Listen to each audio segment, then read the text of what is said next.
Ladies and gentlemen, hello, welcome to the latest episode of Huddersfield Town Social. We've had a bit of a hiatus. We've all had things to do. Cam Pope's become famous, like a B-Tech John Motson. Ian Kilroy thinks he's Mike Bassett.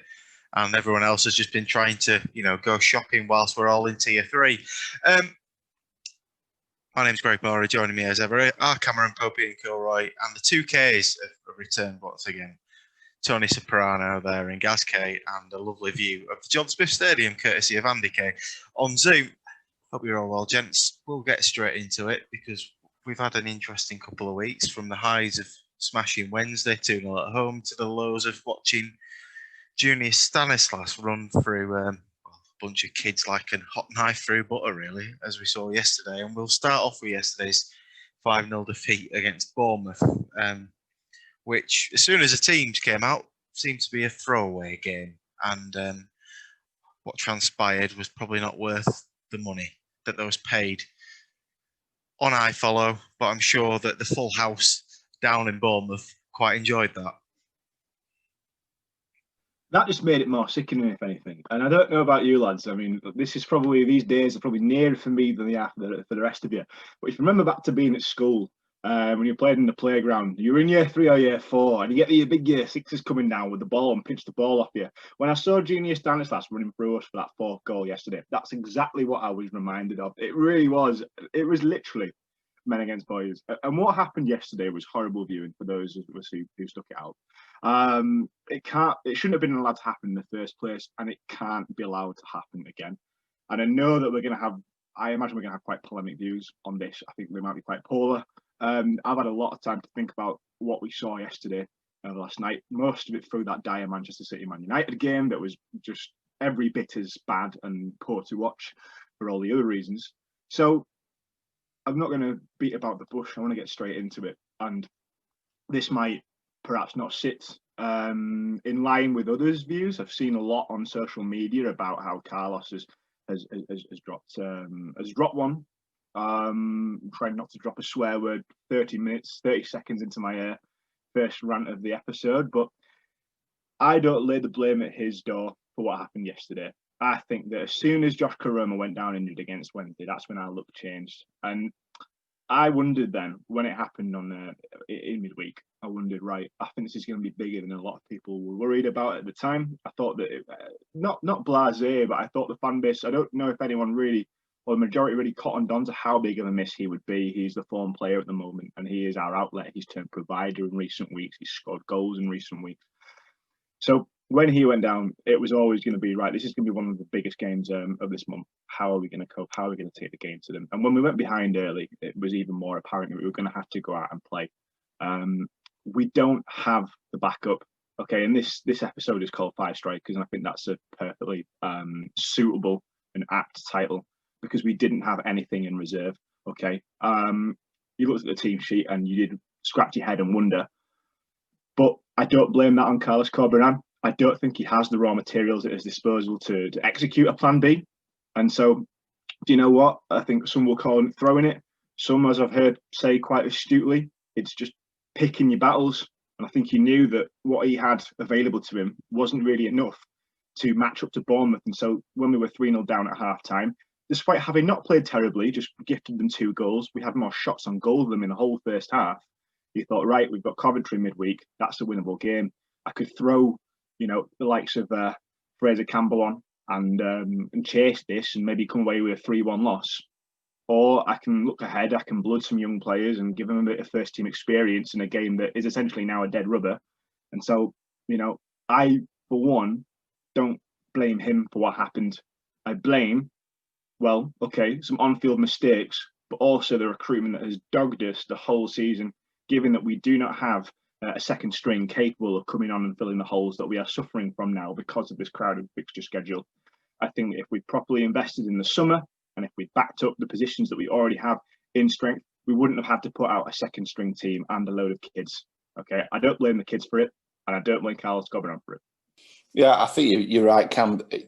We were just talking before we started recording, and I think Carlos has, with the squad he's currently got, realised pretty quickly he has to target games.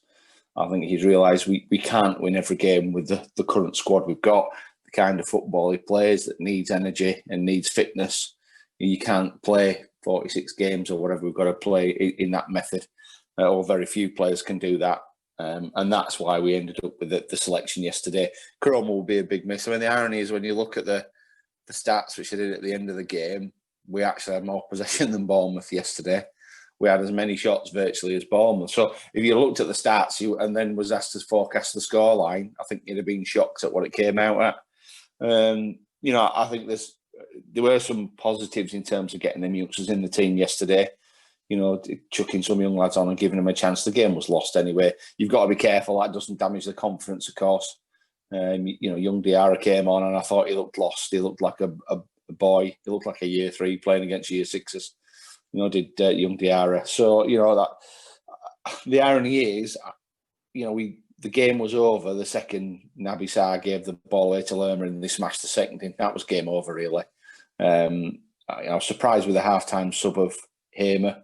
I don't know what that was all about, whether that was just to give Schofield more game time. We were 3 down and he sort of made a chance. But it's something that we've been moaning about on here since August, which is lack of strength in depth, especially in key strategic positions for Carlos, which is going to be fullbacks.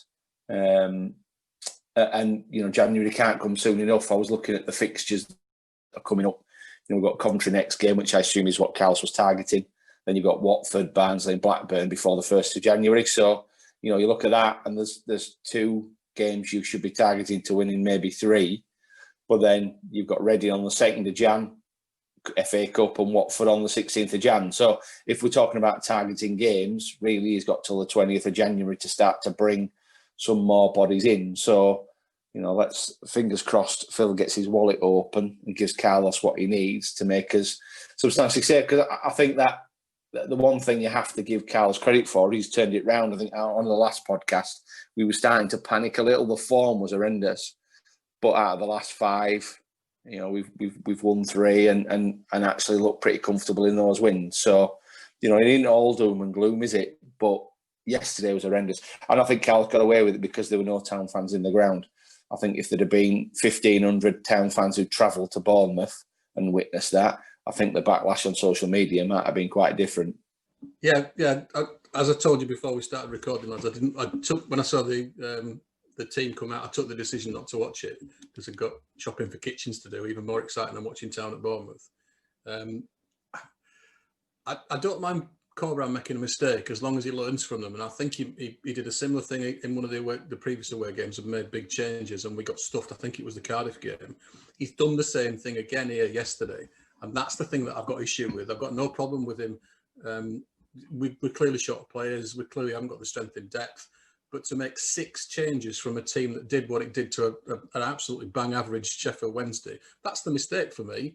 And if he does it again, that's going to be the issue. You can't legislate for players doing what Naby Sarr did. But for me, don't make the same mistake twice because that's a choice that I'm not happy with that choice. It just doesn't make any sense to me. We've got Coventry who are on an unbeaten run of 7 games, so they're not the easy people that you might think we're going to be. Barnsley, obviously I live in Barnsley, so I get a bit of jip from my Barnsley supporting mates. All 7 wins have come since this Valerie, or whatever he's called, has come in, so they're on a run of form. So we're going to be playing some tough teams. For me, it wasn't the fact that he chose to rotate, it was the fact the number of rotations that he made yesterday was just madness. 6 people come into the team that have hardly played. That makes no sense for me. That's a bad choice. I hope he doesn't make the same mistake again. Was it a mistake though, Andy, or was it a conscious choice? I think that's the question that most Town fans are asking themselves. I'm not sure it was if it's a conscious choice, can you say it's a mistake? I guess it's a mistake of judgment because we got battered. Yeah. But, that makes it worse for me, guys. Guys, if that's the case, it makes it miles worse because I'm a bit of a football purist. I'm all about winning, and I like winning every game if possible. I like going out and putting a team out there to win. And it felt like yesterday, okay, no one's going out there to lose, but it didn't feel like we put necessarily the best players on there because we're looking a little bit ahead to Coventry midweek. And I think this is probably the best way to put it in that if yesterday's game wasn't against Bournemouth and it was Coventry instead, that starting lineup would not have been what it was, regardless of how many games we've played leading up to it. It just wouldn't have been that way. At 2 p.m, that game was over. I don't think too many people have paid the 10 quid for iFollow after seeing the starting lineup, would they? I don't think too many have been rushing to the laptops to pay that to see what was about to happen, because everybody knew what was going to happen. Everyone's heads down beforehand. And I have a real problem with it. I have a real problem with it. Not the result. The result doesn't actually matter. I think if you'd have played your first 11 down there, the fans in the stadium did seem to make a big difference. They sounded very loud. It just made the game feel a little bit like it used to feel for the first time since the COVID suspension earlier in the season, late on last season. But it felt like it was back to normal. But we didn't put a normal team out, and it just felt like we were taking it as a bit of a friendly, while Bournemouth were going out there to win. And now at the moment, the season's pretty early. We're approaching halfway. I get that. But at the end of the season, Bournemouth might get promoted on the back of that win. And now that doesn't sit fair. That doesn't sit right with me. I don't think it's a fair way to go about it. I know you can say we should only consider ourselves. We're going to look after town. But that's not really fair. There's an honour-based system somewhere in football. I'm not entirely sure where it lies. But there is one somewhere. And putting a team out that had players on the bench that were still fit enough to play 30 minutes. So it wasn't that they weren't match fit at all. They were still there. And some of them were still brought on. So it's not like they're totally exhausted and can't play. It's just that they deemed them not worthy enough. They're not fit enough to play from the start. But it just didn't sit very well. It just felt like we would raise the white flag a little bit before kickoff. And after a couple of great results that we've had recently, it just felt like Huddersfield Town doing Huddersfield Town things. All of a sudden, it just felt a bit shit to start off with, instead of looking forward to a game, testing themselves against a team that is still Premier League quality. Looking at them, they played so well. And I know you can only beat what's in front of you. That's all they can do. But Bournemouth beat us comfortably within 30 minutes. That game's over. And they could have been more than 3-0 up after 33 minutes, whatever it was. They were all over us. We tried pressing, but a press from a team as weak as ours was yesterday, against a team that's played in the Premier League for the last 4 or 5 years, whatever it was before this season, and have kept most of their squad together. They played around our press as easily as any team will do for the rest of the season. They knew exactly how to play around us. It wasn't a problem. They're used to playing against better teams than we are. Now, our problem was when we had the ball, when we started trying to go forward, Naby Sarr had one of his worst games in a Town shirt. But that was not because necessarily of him having a bad day alone, but the way that Bournemouth pressed us. What they did, they didn't press so much the back line. They let us to come out. They tried to let the defenders have to pick a 20, 30-yard pass instead of a simple little pass to O'Brien's feet or Hoggy's feet or Eiting or Bakuna's feet or Pritchard's feet, yesterday. It didn't work. The options weren't there. I felt really bad for Lewis O'Brien yesterday. I thought he put a bit of a shift in. I'm not saying it was his best performance, but he had no help there in centre midfield. He was a man on his own against arguably the best centre midfield in the league. Bakuna, I don't know. I don't even know. I don't know we don't know where to start with him, because we spoke about it 10, 20 times on this podcast since we've begun. He has games where he's a hindrance to the team. And Pritchard yesterday, he's no better either. The goal where Stanislas ran through like 54 players or whatever, Bakuna and Pritchard make some of the worst attempts at a tackle you will ever see. And that was the tempo for the whole game, wasn't it? It was like that from start to finish. Second half, Bournemouth knew they'd already won the game, so they took their 45-minute rest then instead of us taking a 90-minute rest for some players from the beginning of the game. It's not a big deal, the result side of it. It doesn't matter. We're comfortable where we are in the league. We are pretty slim on players, but I've got enough faith in Carlos that when we do put a first 11 out, even without Koroma, we'll have enough to get results here, there, and everywhere. We are getting closer to January. Even if we lost every game between now and January, it wouldn't necessarily be the end of the world. Not with the way he has us playing. And if we get a few fans back in the ground eventually, that'll help us furthermore in regards to our home form now is already pretty good without anyone in there. We seem to have turned a corner with that. But the decision to play a weakened team is not necessarily anything major in regards to how our season will go. It's just something that sits really poorly with me. The biggest thing to come out yesterday, though. Sorry, Cam. The biggest thing to come out yesterday. Go ahead, mate. No. Is it might be a good thing we've been stuffed, because we had this delusion that all our youngsters were good enough to play in the first team. But we chucked them out yesterday, and they were battered. And it might not have been 5-0. It could have been much, much worse than that. Fullbacks are so important for us. And after Toffolo and Pippa, we just have nothing. It's just not there. Yesterday, Toffolo probably had his worst game of the season for us. And it's because Pippa offloads most of the pressure down his side a little bit. So then Pippa can do his business while Toffolo's doing his business. They split the attention of the defence when going forward. Whereas yesterday, Bournemouth just had to look on Toffolo's cutbacks. They knew what we were going to do. They comfortably dealt with it. And Diakabi's not going to cause many problems, is he? And Benza might have turned the corner, but I think it's going to be asking too much for Diakabi. So the good thing will be, hopefully, Phil can look at it yesterday, see that the depth definitely isn't there. Regardless of what people think of the youth team setup, the gap between youth team football and senior football in the English Football League is far greater than the way that they were talking about it. It was a bit disrespectful, I thought, how they spoke about it before, in that they could walk in and contribute straight away to the first 11. Maybe one can, maybe Daly can in little bits and bats, but to chuck them all in a bit like yesterday, it's just not right. It's just not ready, is it? Well, I'm with you on how I've massively lost patience with Bacuna. I mean, I thought in midweek, I thought he was really poor. After he missed the penalty, which I don't think he should have taken, given that, okay, you've got men like Fraser Campbell on the field, you've got Josh Koroma, who feel like everything he's going to touch turns to gold.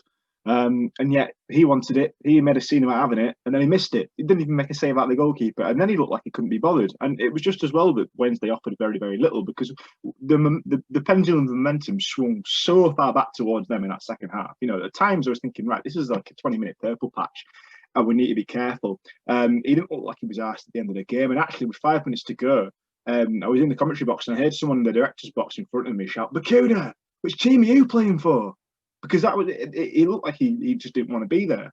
And so, looking at yesterday's game, we were so bereft of character and leadership. And again, like I said, I think that's because of the recruitment more than anything.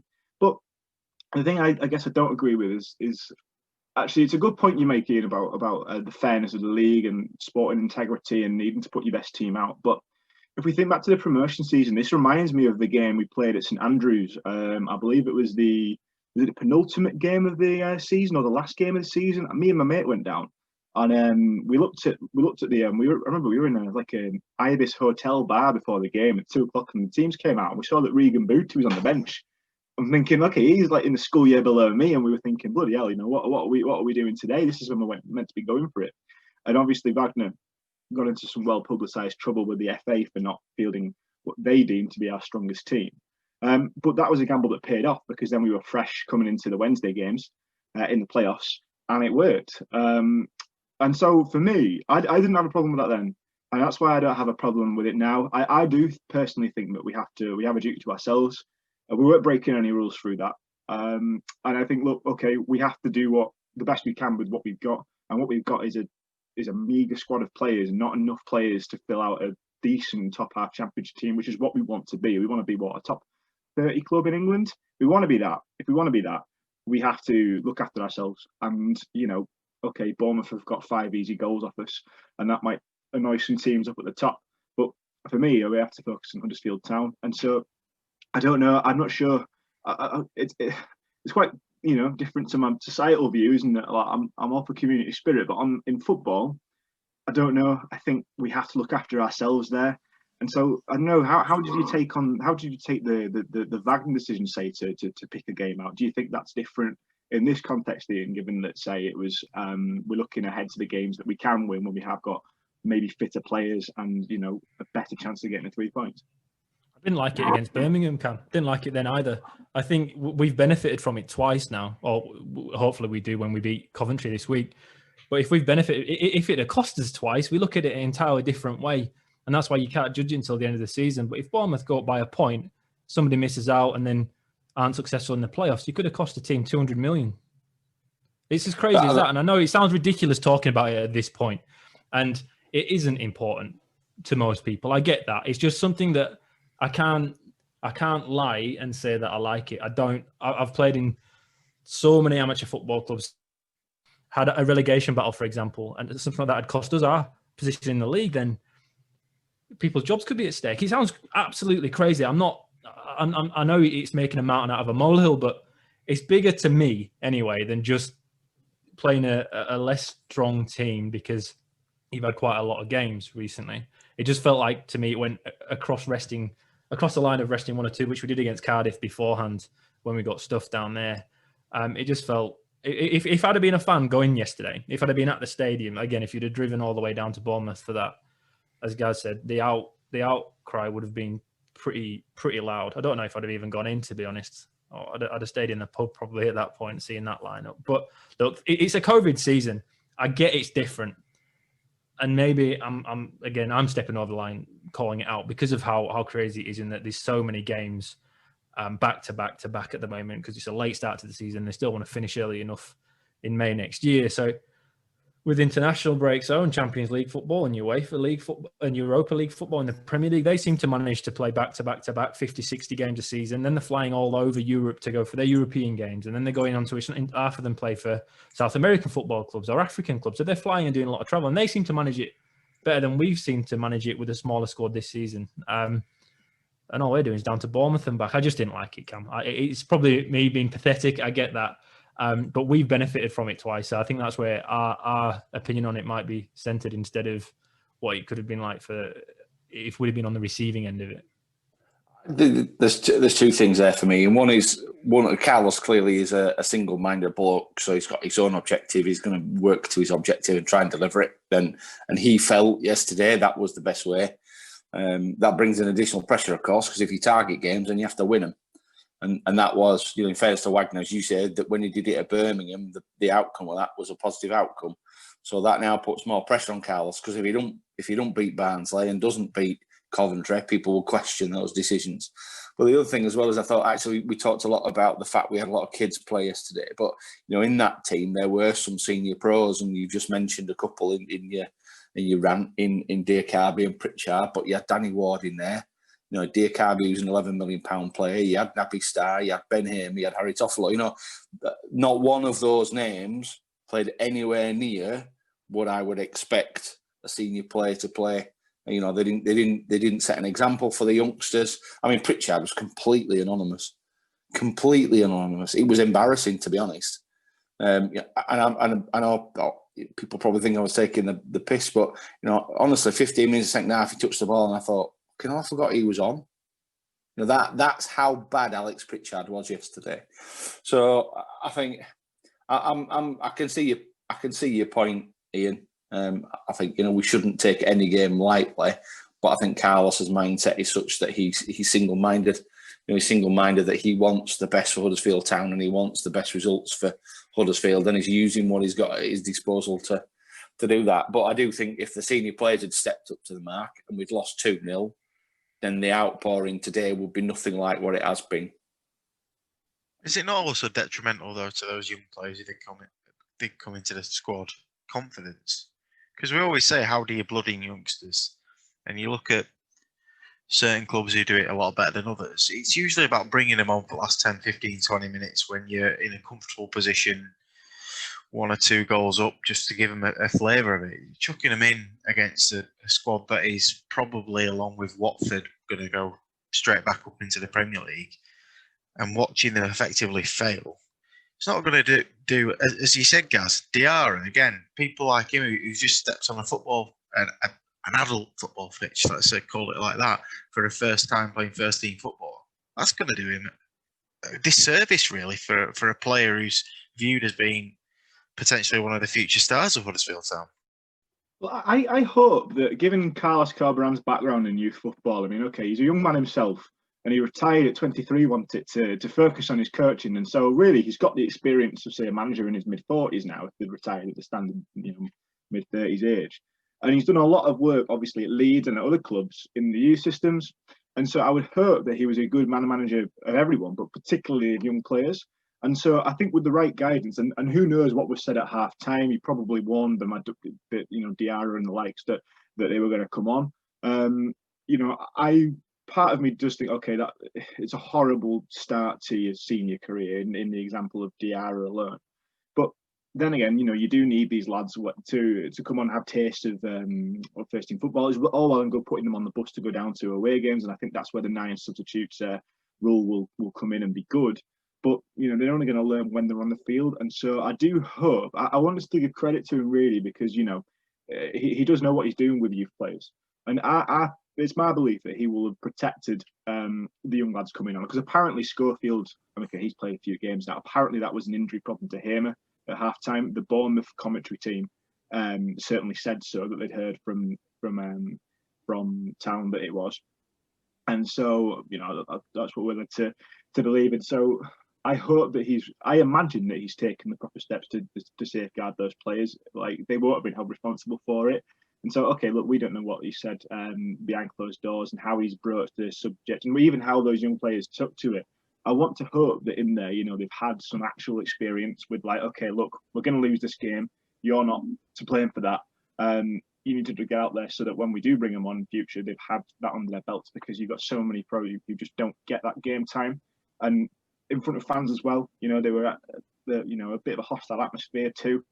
So I want to try and see the good in it. And I'll look at Carlos, and I think he is clearly a wise guy when it comes to youth prospects. And so, I don't know, I think it's quite easy to look at it and say, that was horrible, they had to put through that. And it was hard seeing Diarra, get run ragged at times. But I think also there could be good that's come out of that. And I like how, okay, people might say he threw the game, but then I think there are positives you can take. And I think the fact that those youngsters are going to get some valuable experience of first team action now could be one of them. I think you're right. The key thing there's two key things for me. I like the fact that Corberán came out after the game yesterday and said, I messed up. He put his hand up and said, that's my time, my responsibility. Didn't blame any of the players, which I think is to his credit. Yeah, and the other thing is what have they learned? You were talking then, Cam, about, they've learned some stuff. For me, we've learned that these kids aren't good enough against a Premier League club, and we could probably knew that already. How good would they be against teams that are around us or below us? We don't yet know. But for me, it's about the debrief. What did we learn from that yesterday that we can then take into the rest of the season? And if we've learned nothing, then that's a failed experiment. But for me, I like the fact that he stuck his hand up. I like the fact that he tried something. I'd far rather you tried it and then it didn't work. And we guessed that the result was going to be what it was yesterday. But I'll give him credit for that. I'll give him credit for trying something, showing faith in the young players, which, as you've said, he does. On the fullbacks thing, there's two fantastic fullbacks on here that have got experience of playing at Town. So, we just need the call, Carlos. It's a very long way around me these days, so I could fill in for half the defence. And Gaz was renowned for his motivational capabilities. So if you want leaders, just pick up the phone, big lad. I had a trial 44 years ago for Town.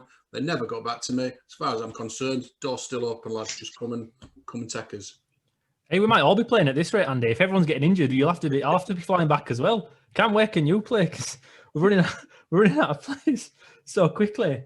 Look, you won't know just yet the effects that yesterday will have on players until the end of the season. And what I mean there is, look, for some of them, it was the first game, it definitely against Premier League quality opposition. And I know they're in the Championship, but everyone gets what I'm saying. They'll have been excited as anything to play in that game yesterday. They won't give two shits that they lost 5-0. They won't care. That experience will do them well. Even Romani, it's an experience that they will have enjoyed regardless of the result. Now, if this happens every 3 weeks, we need to rest most of the players because of the close games. Then it's a different thing if they've played 3, 4, 5 and got smashed with all the mates. And every time they go in together, they know it's going to be a tough game because they don't have the support of the more experienced, better quality players that we have available at the club to us. Then it becomes a bigger issue than just yesterday. If yesterday was a one-off before Christmas, we know there's, like you say, 3, 4 games in a very short period, even a shorter period of time than what we've had to do since the beginning of this season. Then it's a very different thing than if we're going to roll it out every 3, 4 games to the end of the year.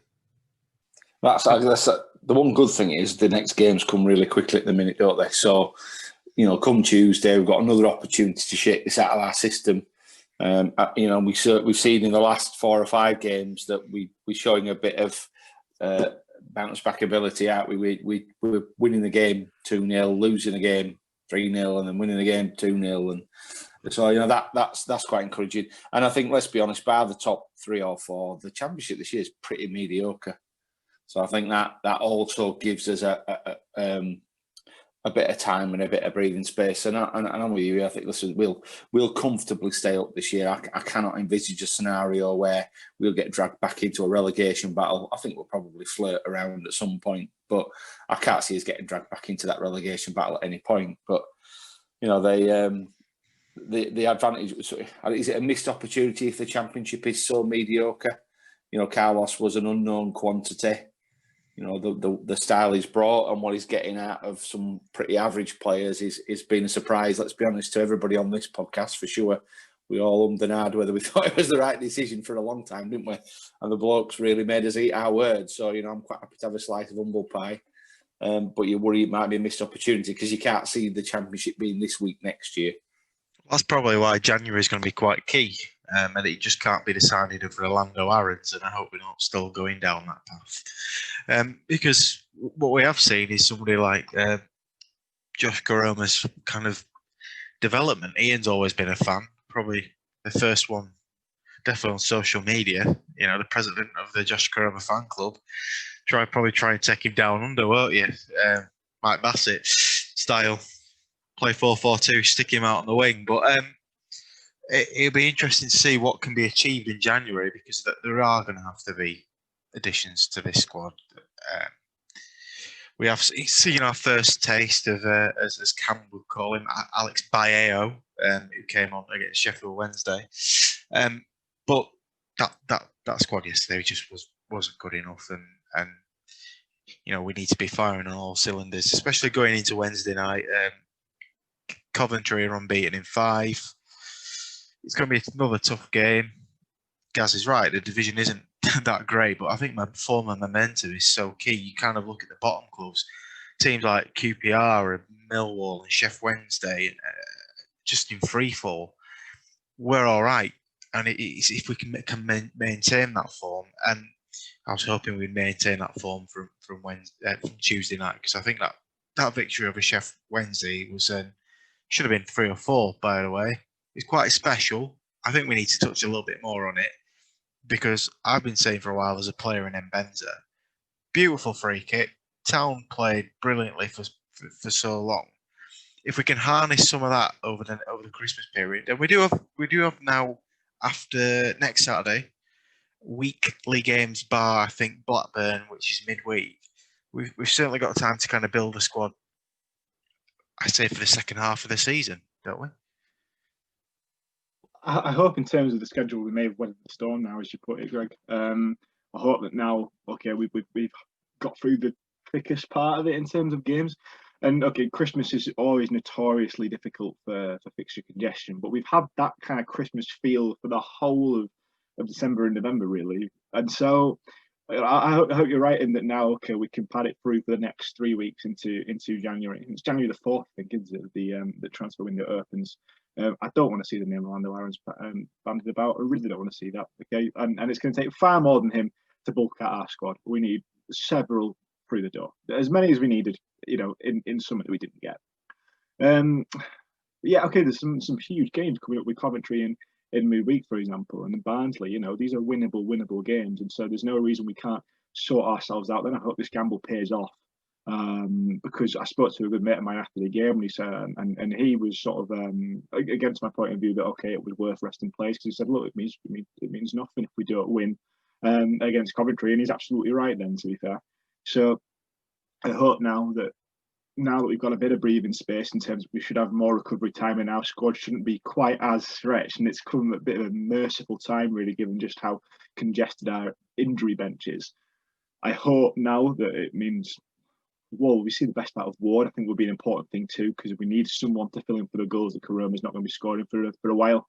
Campbell, I think we can rely on, because I thought he was tremendous against Wednesday. I thought he was brilliant. I thought his you can just see every ounce of experience he has in the dummy for Karoma. He self-Mbenza for the goal that was disallowed for offside. He was still winning free kicks on the edge of his own box. That man just covered every blade of grass. And when I'm 33, I hope I'm in half the decent shape that he's in. I think he does so much for us, but we do need the goals to come from somewhere. So yeah, I think we have time now. We have time. His life after Mbenza, he's going to be gone for, you know, third of the season. Mbenza, sorry, but for Karoma, he's going to be gone for a third of the season. And you're absolutely right. Mbenza was quality of midweek, so we've got these lads now who should have time to shine, given that they should have ample rest period. And so I guess yeah, there is time now to build for January and to find a squad that is capable of performing week in, week out. Because goodness knows we need it, because we need those first teams to be firing in all cylinders. And now, with a little bit of a gap in the fixture calendar, hoping that's the time when we can see them come through a bit more. Yeah, I thought the game against Wednesday was probably the best performance we've had under Carlos. I thought we were controlled. I thought we dominated Wednesday, who to be honest, didn't help themselves. They looked a bit clueless. They weren't playing poolish ball. I think they don't really know what they're supposed to be doing yet. But having said that, it's a team with quality in it. You know, a team that's got Barry Bannon in it, it's always going to cause you problems. And same over QPR. I thought that was another excellent performance. You know, we looked really good. But then when you go back to Cardiff, it was only one step away, really, from how bad Bournemouth was. So, you know, like I say, we're showing we're a bit Jekyll and Hyde, I guess. And I guess you're going to get that as you're implementing new ideas like Carlos is. And when your squad's as wafer thin as ours is. But we shouldn't underestimate the value of momentum, which is why, you know, exercises like yesterday can be counterproductive if you don't deal with the fallout right. And I was, you know, just think about what Andy said about the debrief. I think that's a really good point. And I'm sure Carlos will handle that in the right way and get us ready for the game against Cov on Wednesday. And I was just looking at the fixture dates, and it's pretty throng on until the 2nd of Jan. But after that, then there's the next 3 games are all a week apart. So early Jan, we've also got a break from midweek games. So, you know, hopefully by the time we get back to the Saturday, Tuesday in mid-January, we'll have some more bodies around the place. The best thing about going into this game this week is that it is a new start. It's a refresh in that the team that we put out won't be scarred by what happened at the weekend, because it'll be more or less a different team. So I'm not worried whatsoever about a hangover. I think Corberan coming out and speaking a bit like Mr. Mourinho does after a defeat, taking the blame. It's managerial 101. I've not quite learned that yet. No one interviews me when we get beaten. But it seems to work for Mourinho, and it works pretty well in the Premier League, doesn't it? That's what that looked like to me. He was trying to take the blame off the players. And it is his fault, but it is the players that go out there and do the best, which unfortunately wasn't good enough. But there'll be no hangover. There'll be no hangover from that. Seasons, it's like a season of Game of Thrones at the moment. Like, it's just these twists and turns. You don't know what's going to happen game in, game out. You've got no idea. We've got no idea. We waste time every week predicting a scoreline, and there's literally no point anymore. Maybe with fans going back in the stadiums, it'll normalise it a little bit and make it a little bit easier to beat the bookies. Hopefully that can come in for a change, because again, it's just been a wild ride. It's been so wild. We need players in. We've known that since pre-season. With the vaccination hopefully working for COVID-19, I think that's probably going to change January for most clubs in the Championship. The turnover of squads this pre-season, this off-season, however short it was quite minimal. Teams are very similar to what they had last year, and teams like Sheffield Wednesday that struggled a little bit at the end of last season started off this season shite. We've had a big change, of course, in approach with Carlos, and that really has helped us. But squads are pretty similar because they were worried about what was going to happen with coronavirus. It's entirely wise. I get it. Now that's not necessarily a problem anymore because everything seems to be opening back up. We're in mid-December, and for you guys, the weather's cold, and they're still now letting fans into the stadium. So that's only likely to improve by the end of the season. So clubs going out in January now can expect a bit more income. It's a bit more easier to predict. So I expect a lot more money to be spent in January comparatively to other Januaries than we had this off-season compared to other off-seasons, if you follow. So we're going to have to go out and get players in because other teams will strengthen. The teams will strengthen. Sheffield Wednesday are going to sit there and not strengthen. They'll bring some players in. There's other club, Derby. They got one of the biggest salaries in the league, and they'll strengthen further. We can't sit still. We've got a thin squad, and if Corona's out, and injuries like that, like Corona, he might be out to the end of the season. You never know. You've got no idea what can happen. But we need goals. Fortunately, Andy took one for the team and sponsored Fraser Campbell, and since then he's been absolutely wonderful. So from all of us, Andy, thank you very much. You've probably saved our season, at least up until Christmas anyway. So you've done us a right solid there, mate. That's been great. But after him, Danny Ward's not in the business. When he came in, I thought he was a very wise signing. We spoke of it on here. It ticked the right boxes, didn't he? We're cheap. We know what he's like. He did all right at Cardiff, but for whatever reason, in this system, he is a huge downgrade on Fraser Campbell. And we need to leave 33-year-olds alone, Cam. 33-year-olds are still okay to do most things. We might have a few knee injuries, but apart from that, Campbell's showing he can do his business. So let's not write all people of that age off. He's doing much better than Danny Ward is, who most of us thinks in his late 30s because of how long ago he feels he's been around Huddersfield Town and the Football League. But he's pretty young, and Campbell's doing a much better job at the moment in our system. Going out and getting a replacement or a backup striker or an alternative striker, maybe that's a better way to put it, as a number 9 if Campbell isn't able to do it because he's a little bit older. So he's got bigger things at home. He might have children to look after. Maybe that's it. Maybe that's why he's tired. Nothing to do with age, but just life is at a different point for him. So he gets tired more than other players does. But we need another goal scorer. We need somebody who plays down the middle who can bag goals because we don't have it. We don't have it if Campbell's not available. Danny Ward, I thought, was going to be able to do it. He normally good for 10 goals at Cardiff, isn't he? He hasn't sniffed many chances for us. Never mind get close to scoring, 5 you'd expect by this point in the season. It's just not going to happen. So to go out and spend on a striker and fullbacks, as we know, is crucial. But going into Coventry this week, I think we'll have too much for him anyway. The boys will be fresh, apparently. Apparently missing one game midweek or only playing 30 minutes instead of 60 makes a big difference. So I fear no hangover whatsoever. And Corbyn's come out and shown his managerial qualities in taking the blame for it. So it's a fresh start for the team on Tuesday night. I'm optimistic too, to be honest. I think this is a calculated gamble.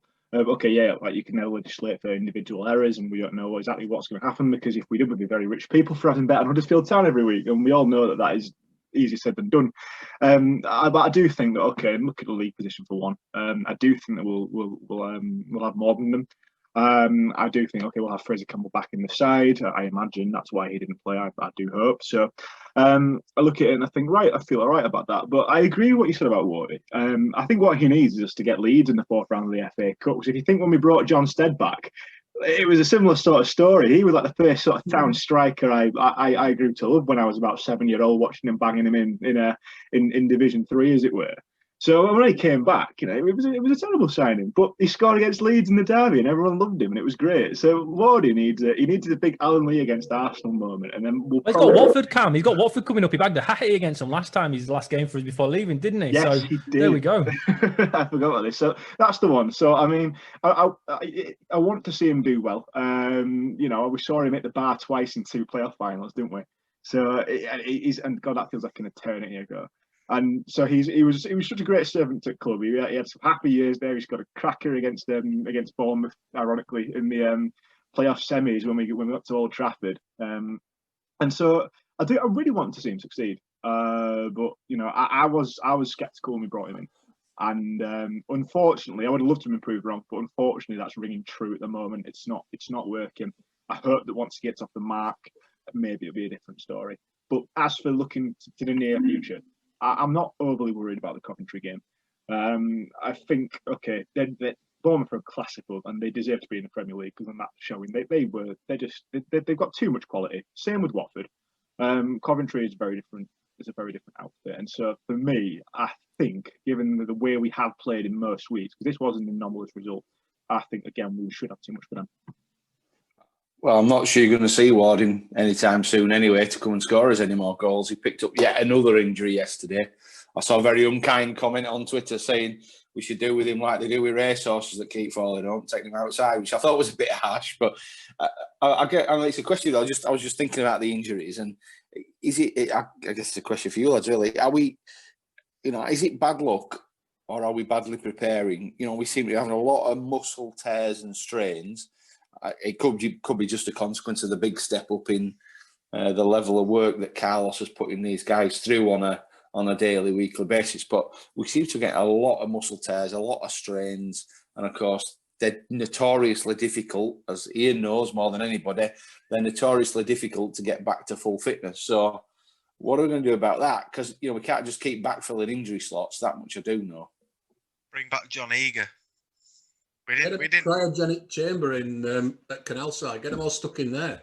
We've got this facility that apparently cures all players all the time. Cryogenic porter cabin. What's going on? I blame Canalside. Me, there's something not right there, isn't there?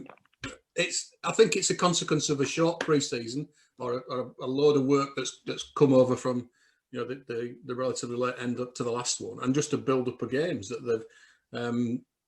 Karoma slipped on an advertising order, and that's just unlucky. Stamen and Schindler and stuff like that. That's stretching, isn't it? And you've got to argue that at their age, that could be part of the problem. That they're just a bit too old to cope with the load that's on them. So then you've got to go back to Cobra and switching the side around so you can understand why he did it. But we desperately need numbers. We need. I don't know whether he's going to get another centre half, because how many centre halves have we got out now? Schindler's out, Stearman's out, Elphick's out. Is he going to buy any more? I know we've got 5 strikers, but how many centre halves have we got? I think we need a centre half or 2. You're right about this Aaron's guy.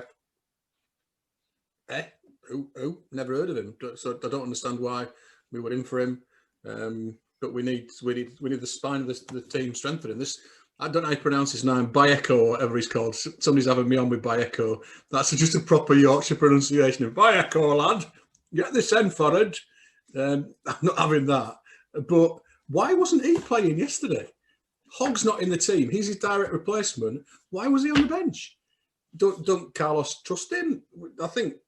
I just don't understand why we've bought him if we're not going to play him. If there's something else up with him. It's a worry for me. But I think it's just a workload thing. And you'd hope that we get our hands in our pockets and we strengthen when January comes around, because, like you say, we're wafer thin, to quote Monty Python. So we need some more bodies there, don't we?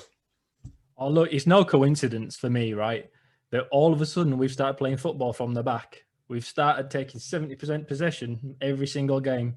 We're running more kilometres than any other team's players every single game. We're passing far more than any other team seems to do in this division. And all of a sudden, centre-backs are normally your lazier, big guys that aren't necessarily as quick. Reaction times are great, but speed isn't there, and not necessarily the most flexible of players. They're the ones getting injured because we're asking more of them as centre-backs than most teams ask of their centre-backs. I thoroughly believe it's our system that causes that. And there's not much you can do for that, can you? Like you say, they are older guys, most of our centre-backs, so they are going to struggle with their injuries more anyway, but we're asking them to do things maybe that they've not done in their career ever before, and they might be a little bit old to be able to adapt to what Carlos wants.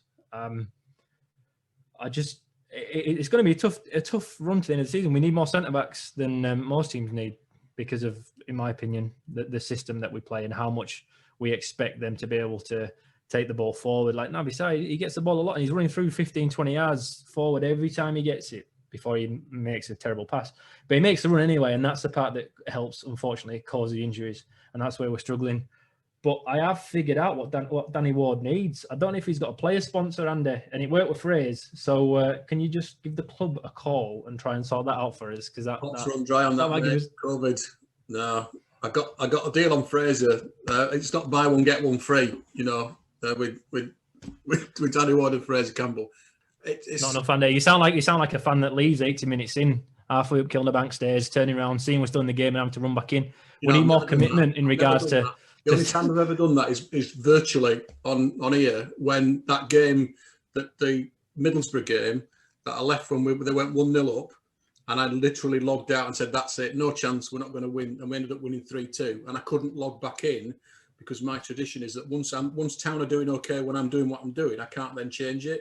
So I couldn't log back into iFollow. So not only do I sponsor Fraser Campbell, I missed the announcement of my own company's name over the tannoy for the first time ever because of my own stupid traditions, my own superstitions.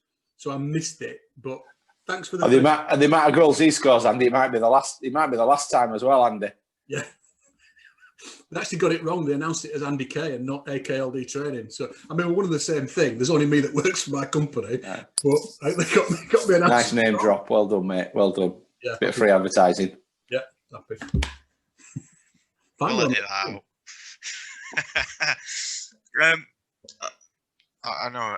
I flippantly said John Eagle leaving was probably the reason why, but it is probably, as you've said, lack of pre-season. So many games at once. We've had, was it 7 in 22, 2 weeks off, 7 in 21. It's bonkers, that, isn't it? 14 games in effectively 60 days. Yeah, I know there'll be people up and down, people like you guys who've played league football, sometimes have to play Saturday, Tuesday, Thursdays, but there's a bit of a difference where you can conserve energy and you're not getting paid professionally. Ian, you've never played Saturday, Tuesday, Thursday. You've probably missed out at least one of them crocked. You've never seen me play. Don't sit here trying to tell everyone that we can't do it, Greg. It's Saturday, I've Sunday, seen you play. Wednesday. All right. Saturday afternoon, Sunday morning with a skin full of beer inside you. That's a true athlete. These lads Never see me rest, do you? You never saw me on the bench resting, No. ready for Wednesday. I was always On there. board Saturday night and still rock out and kick somebody up in there. With his fancy Dan White boots. Yeah. Right, anyway, we'll wrap it up. Huddersfield Town currently sit 14th in the league table. It's going to be a mid-table season, as we've probably been thinking most of it. 11 points clear of the relegation zone. It's currently occupied by Derby, Wycombe and Wednesday, but only 7 points off the playoffs. So, who knows? Coventry on Wednesday night. Don't forget, people. Wednesday night. Don't sit down on Tuesday. We'll try and watch it. They're unbeaten 5 themselves, so it'll be quite an interesting viewing. Probably lap it up on a score draw there on Bet365, and that's where Mr. Pope has gone off to commentate on Scottish football. So if you ever fancy listening to Mr. Pope commentate, 25p on your Bet365 account, and you can listen to whatever crappy game that he's having to look after. Although Dundee versus Rangers is better than what he usually commentates on. Gents, thank you very much for your time. From Mike Bassett down under, it's been a pleasure, Ian. Nice to see you again. Andy, congratulations on the sponsorship, and Gaz, enjoy your muffin or whatever you're chewing down on. Until next time, hopefully we'll be back with 2 more victories in a week. Ciao.